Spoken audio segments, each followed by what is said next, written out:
Selanjutnya saya akan mengilustrasikan bagaimana kita membuat laporan keuangan ya. Nah, ini adalah siklus selanjutnya setelah yang penyesuaian. Ini juga sudah saya jelaskan bahwa ya ini adalah siklus akhir ya setelah penyesuaian. Oleh karena itu, ya di sini yang saya gunakan langsung ke informasi neraca saldo disesuaikan. Ya, neraca saldo disesuaikan.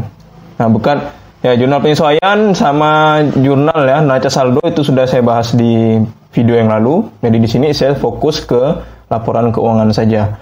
Nah, pertama di awal-awal sudah saya bilang bahwa kalau misalnya kita itu ingin membuat laporan keuangan, lebih mudahnya kita pakai neraca lajur atau pakai kertas kerja. Boleh, kalau tidak pakai kertas kerja juga boleh, cuman ya biasanya lebih ribet, hasilnya juga tidak akurat. Terus kalau salah, agak rumit kita menemukannya. Nah, kalau di neraca saldo disesuaikan yang sudah kita buat kertas kerjanya ini, ya, itu lebih mudah. Lebih mudah buatnya, lebih mudah menemukan kesalahannya, terus biasanya lebih cepat dan lebih akurat. Maka dari itu memang saya sarankan ya kita buat aja di sini kertas kerja atau neraca lajur ya. Oke, ini informasi neraca saldo disesuaikan. Kemudian laporan yang harus kita buat berikutnya adalah laporan ya, laba rugi. Kemudian yang berikutnya adalah yang neraca atau yang laporan posisi keuangan itu kan, posisi keuangan ya. Ya ini kita match dulu. Ini juga kita center dulu ya. Kalau ini juga sebenarnya perlu di center. Ya, NS disesuai. Nah, ini ya. Nama PT-nya masih sama. Ya, ini saya tengahkan aja. Nah, biar lebih jelas ya. Oke, ini laporan neraca lajur. Ingat, neraca lajur itu bukan laporan akhir, tapi ini mempermudah atau mempersiapkan pembuatan laporan keuangan. Yang pertama di sini laporan laba rugi ya. Nah, laporan laba rugi itu apa-apa saja yang harus kita lakukan. Berarti harus memisahkan pendapatan dan beban saja kan. Selain itu jangan kita masukkan. Oke, kita lihat satu persatu ya. Agar lebih teliti hasilnya, kita lihat satu persatu. Di sini, mana yang pendapatan dan mana yang beban. Oke, pendapatan jasa kita sudah dapat satu ya. Posisinya di mana? Kredit, kita masukkan aja di sini 14.150 ya. Kemudian beban ya 2.200 di sebelah debit. Kita masukkan di sini 2.200, 1.300, 1.200, 200, 670, 1.000. Oke, ini ya ini kumpulan beban. Kemudian apakah setelah itu ada lagi akumulasi? Tidak masuk ya. Beban bunga masuk. Ya, 300 di sebelah debit. Hutang tidak masuk, beban asuransi masuk. 600 di sebelah debit ya. Ya, seperti ini. Oke. Di sini tidak ada pendapatan terima di muka ya. Ya, kalau misalnya ada jangan masukkan ke pendapatan. Itu berkali-kali saya ingatkan ya. Ya, langsung saja kita total di sini. Ya, boleh pakai kalkulator, boleh juga langsung pakai Excel.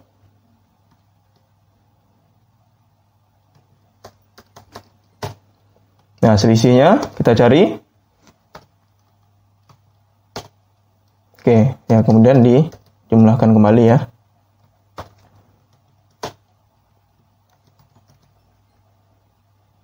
Nah, jadi kita cari yang lebih sedikit ya di sini ya. Ya, mungkin saya boldkan saja. Nah, biar lebih jelas. Oke, kemudian laporan laba rugi sudah selesai. Selanjutnya adalah kita buat yang neraca atau posisi keuangan ya. Ya, ini kita masukkan tadi debit kredit ya. Ya, tinggal dimasukkan apa saja yang belum kita masukkan di laba rugi tadi. Pertama kas ya. Harus kita hati-hati.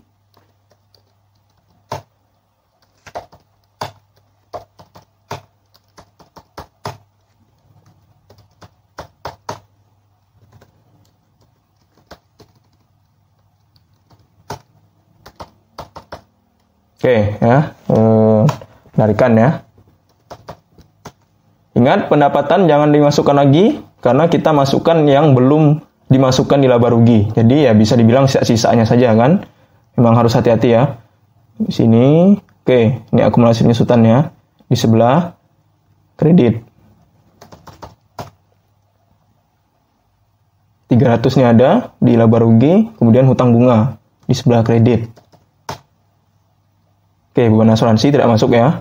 Ini adalah total. Ya, langsung saja kita sama seperti tadi, jumlahkan total debitnya berapa. Cari selisihnya. Oke, sama ya, 6.680 sama. Berarti ya sementara ini kita sudah mengerjakannya dengan benar. Sementara karena ya kita belum tahu nanti ya laporan berikutnya apakah masih ada salah atau sudah benar. Oke, ya ini memang hasilnya pasti akan sama juga. Atau mungkin saya underline saja. Ya biar lebih jelas ya. Biar lebih nampak perbedaannya. Oke. Nah, ini sudah kita rampungkan pembuatan kertas kerja atau neraca lajur. Selanjutnya, ya kita tinggal membuat laporan keuangan ya.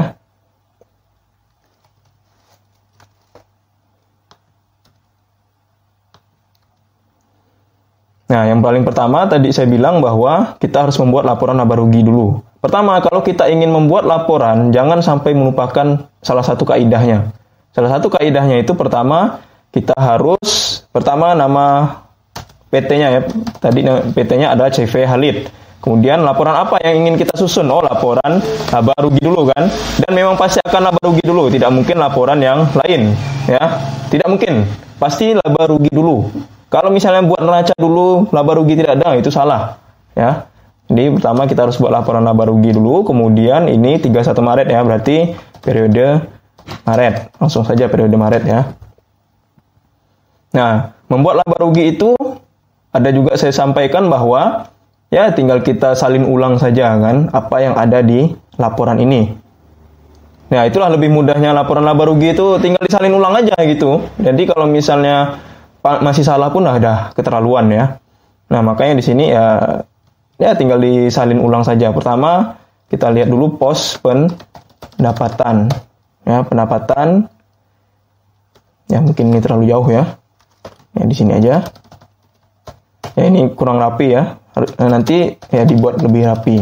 Pendapatan itu ada pendapatan jasa. Apakah hanya satu? Ya, memang pendapatan jasa hanya satu di sini ya. Ini adalah 14.150. Ya, langsung saja di sini tulis 14.150. Oke, ini pendapatan ya. Kemudian kita buat section yang beban. Ini. Nah, beban itu apa-apa saja? Beban gaji ya. Beban gaji. Ya, mungkin lebih ringkasnya seperti inilah ya. Tapi kalau mau tulis lengkap silakan. Beban perjalanan, beban sewa, rupa, perlengkapan,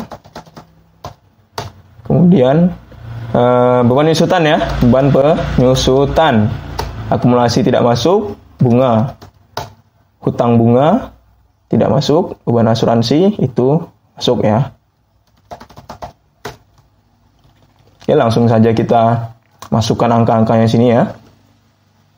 Nah, ini juga harus hati-hati ya, meskipun kita salin ulang, tapi kadang-kadang nyalin ulang pun ya masih bisa salah. Ya, mungkin salah nilainya, atau mungkin salah postingnya, atau mungkin kelebihan nolnya, atau ada yang lupa kita masukkan. Ya, jadi banyak kesalahannya itu bisa macam ragam. Makanya ini harus kita teliti ya. 200, 670, 1000. Ya, kemudian beban bunga ya, 300 di atas ya. 300, kemudian beban asuransinya itu adalah 600. Ya, langsung sini total beban. Berapa total bebannya itu?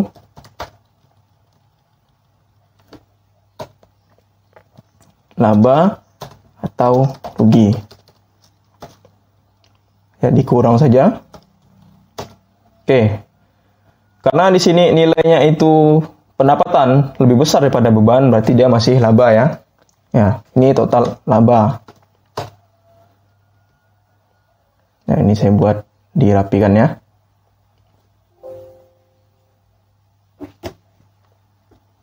Salah. Ya, ini harusnya satu persatu sebenarnya.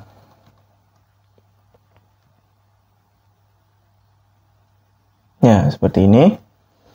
Oke, sudah kita buat yang laporan ini ya, laporan paling pertama itu adalah laporan laba rugi, berikutnya itu adalah laporan yang laporan perubahan modal. Sama, aturannya itu kita harus menulis nama PT-nya dulu, baru nama laporannya laporan perubahan modal atau laporan perubahan ekuitas atau laporan ekuitas megang saham atau laporan ekuitas milik atau laporan modal pemilik. Sama. Jadi laporan perubahan modal itu istilahnya sangat-sangat banyak. Periode Maret. Oke. Nah, ingat bahwa unsur-unsur untuk laporan perubahan modal itu yang pertama kita memerlukan modal awal ya. Oke, modal awal. Nah, modal awalnya kita lihat di neraca saldo disesuaikan ya, atau di neraca atau posisi keuangan juga boleh sih. Lihat modalnya berapa? 20.000 ya. Oke, ini 20.000. Kemudian unsur berikutnya itu kita memerlukan informasi laba atau rugi kan. Nah, yang diperoleh ini laba atau rugi. Berarti kita harus melihat yang laporan laba rugi yang barusan kita buat ini ya. Hasilnya adalah laba ya. Hasilnya itu laba senilai 6.680 ya. 6.680. Nah, seperti ini. Kalau misalnya modal awal pasti akan menambah laba kan. Ya, namanya juga untung pasti akan nambah modal. Kalau rugi akan mengurangi modal. Nah, karena di sini laba berarti dia akan menambah modal. Namanya adalah kenaikan modal. Ya, berarti ditambah saja kan. Oke, itu unsur perubahan modal ya atau perubahan ekuitas. Kemudian apalagi prive atau penarikan. Penarikan itu di ini ya, 600 ya.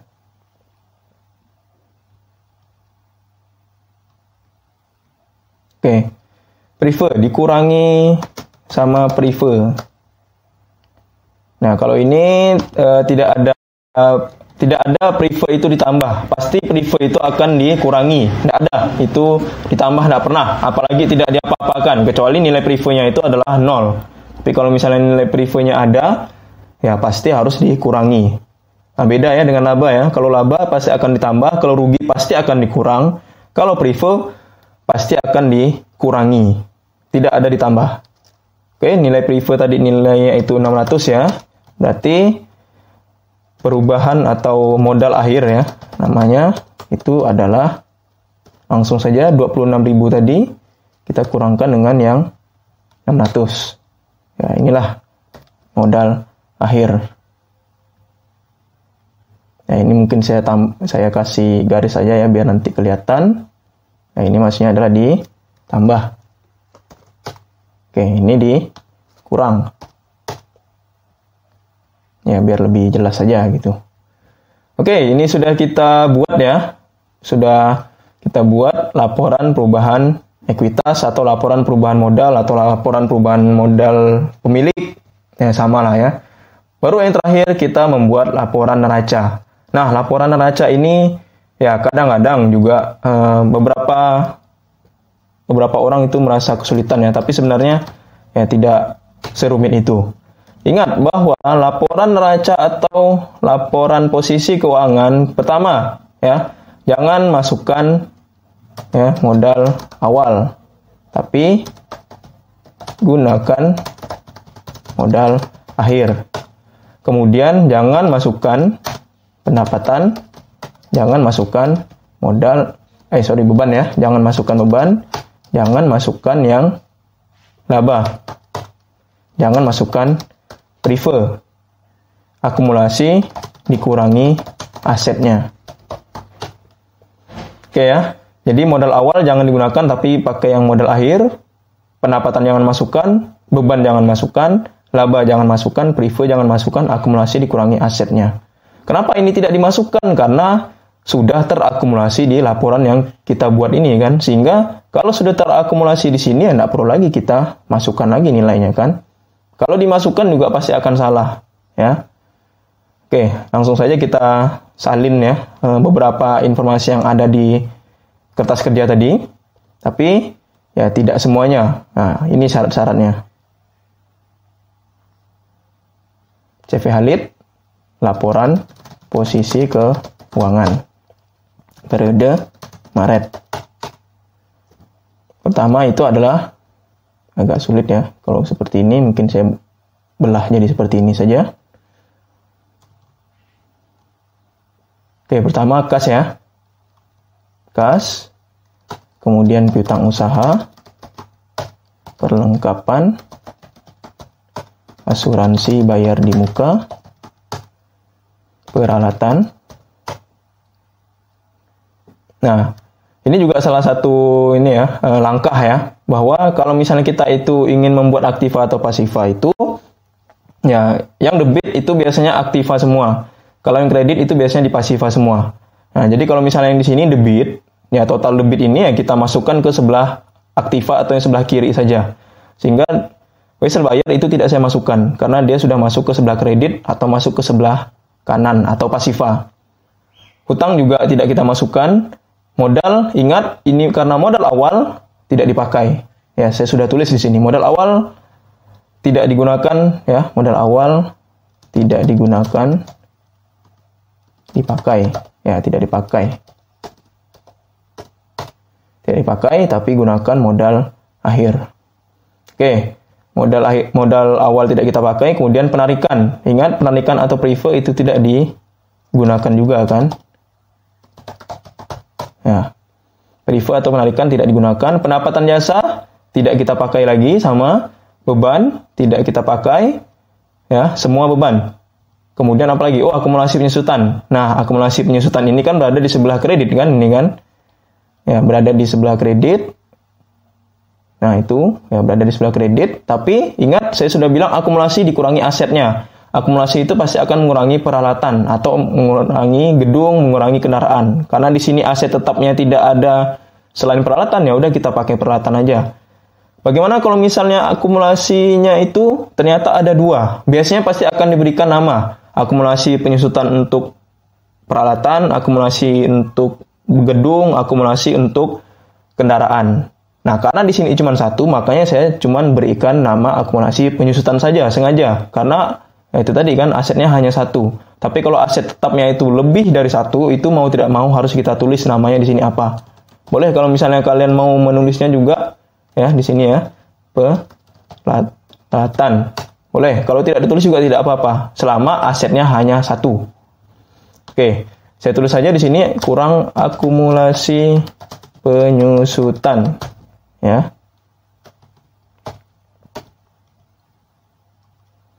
Dah, akumulasi penyusutan, hutang. Hutang di sebelah kredit ya, sebelah kanan berarti tidak kita masukkan. Kita cukup fokusnya ngambil yang di sebelah kiri saja. Beban asuransi ya udah jelas ya, itu karena dia beban jadi tidak kita masukkan ya. Oke, ini komponen raca untuk aktivanya sudah selesai ya. Aktiva. Ya mungkin ini saya kasih garis saja biar nanti nampak itunya ya. Nah, seperti ini.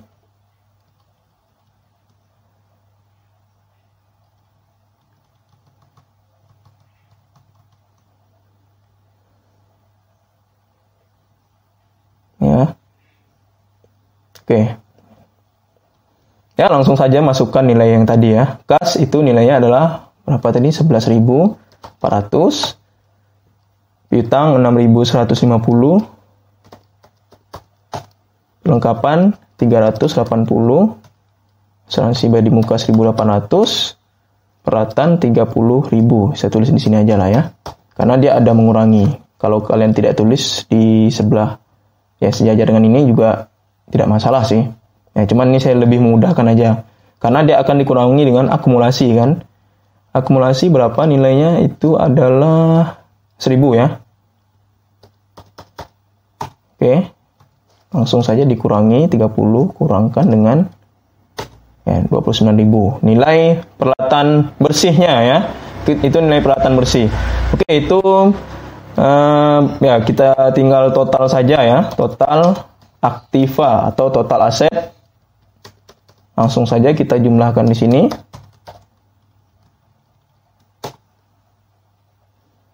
Nah, udah selesai ya untuk yang aktivanya. Yang kemudian ini saya buat kembali untuk batasnya ya. Ya, seperti ini. Ya. Ini adalah pasiva. Sebenarnya ini istilah yang ya bisa dibilang udah cukup lama sekali ya dipakai, tapi masih sering dipakai sampai sekarang. Pasiva itu berarti tinggal kita masukkan yang ya semua yang ada di kredit tadi kan. Semua yang ada di kredit, tapi ada pengecualiannya. Pengecualiannya adalah yang ini. Oke. Ya. Ya, kredit ini. Nah, wesel bayar ya. Pertama, wesel bayar. Nilainya adalah 10.000. Kemudian utang usaha ya. Utang usaha itu adalah 12.350. Modal, ingat ini modal awal ya. Jangan sampai masukkan modal awal, tapi pakai modal akhir. Berapa modal akhir kita? Lihat yang laporan perubahan modal tadi kan. Laporan perubahan modal kita itu yang ini tadi ya. Nilainya adalah 26080. Berarti ya di sini langsung aja kita tulis ya. Modal akhir Khalid. Ya, 26080. Nah, seperti ini ya modalnya. Ingat, modal akhir di laporan perubahan modal atau laporan perubahan ekuitas, bukan laporan yang ada di neraca saldo disesuaikan. Prefer tidak ada ya, ingat. Ya, kalau saya kasih XX itu berarti maksudnya tidak dipakai. Oke, pendapatan beban tidak ada. Kemudian akumulasi tadi sudah ya. Ingat, akumulasi itu sudah. Beban bunga tidak ada, hutang bunga. Nah, di sini 300 ya. Yes. Ya, hutang bunga itu 300, beban asuransi tidak masuk. Oke, ya, berarti udah semua ya. Langsung aja kita cari di sini totalnya. Total kewajiban plus modal.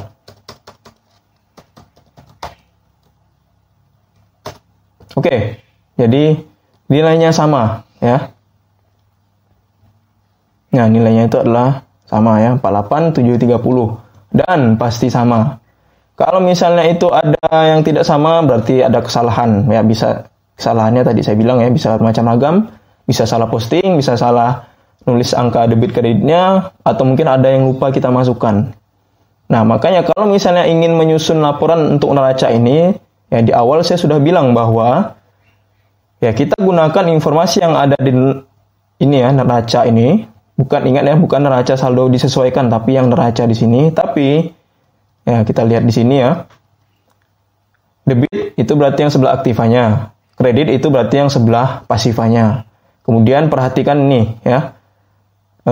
Ini item-item yang menjadi catatan agar nanti tidak salah-salah lagi ya. Ya, XX itu maksudnya adalah tidak dipakai. Ya. Oke ya. Jadi lebih gampangnya itu. Pokoknya aktiva itu semua yang ada di sebelah debit, ya kecuali beberapa hal ini. Pasiva itu semua yang ada di kredit, kecuali beberapa hal yang saya berikan catatan di sini. Ingat, perhatikan dengan baik-baik ya. Jadi satu persatu akunnya itu diperhatikan, jangan sampai nanti ada yang lupa posting, jangan ada yang tidak kita posting, atau angkanya itu salah, 20.000 ditulis 2.000, atau 20.000 itu ditulis 200.000, wah itu kan berbahaya ya. Atau misalnya 1.200 malah ditulis 11.200, nah itu juga ya fatal. Makanya jangan sampai salah. Pokoknya banyak kesalahan atau tipe kesalahan yang bisa terjadi. Nah, intinya di sini kehati-hatian. Oke, di sini kita sudah berhasil ya membuat laporan posisi keuangan. Nah, berarti bisa dibilang ya kita itu sudah bisa membuat laporan tiga laporan pokok yang ada di perusahaan. Nah, laporan perusahaan ya, 3 laporan pokok. Sebenarnya ada satu lagi, laporan arus kas, tapi ya laporan arus kas itu nanti saja kita pelajari ya, karena itu materinya juga cukup rumit, ya sehingga tidak saya pelajari sekarang. Nah, kita pelajari di sini saja ya. Untuk yang laporan 3 laporan keuangan yang pokok dan yang sering dibuat oleh perusahaan. Satu lagi, catatan atas laporan keuangan juga tidak mungkin kita buat karena ini adalah perusahaan fiktif atau perusahaan yang hanya contoh perusahaan ilustrasi. Jadi, ya kalau catatan laporan keuangan itu kan catatan yang nyata, catatan yang real, catatan untuk perusahaan yang benar-benar fakta. Nah, kalau perusahaan yang ilustrasi atau perusahaan contoh ya tidak bisa dibuat catatan atas laporan keuangannya. Oke, jadi ini sudah selesai ya kita membuat laporan keuangan yang paling pokok di perusahaan ya. Semoga bisa dipahami ya, nanti akan saya berikan latihan agar ya bisa lebih mendalami, bisa lebih memahami, bisa lebih menguasai materi ini.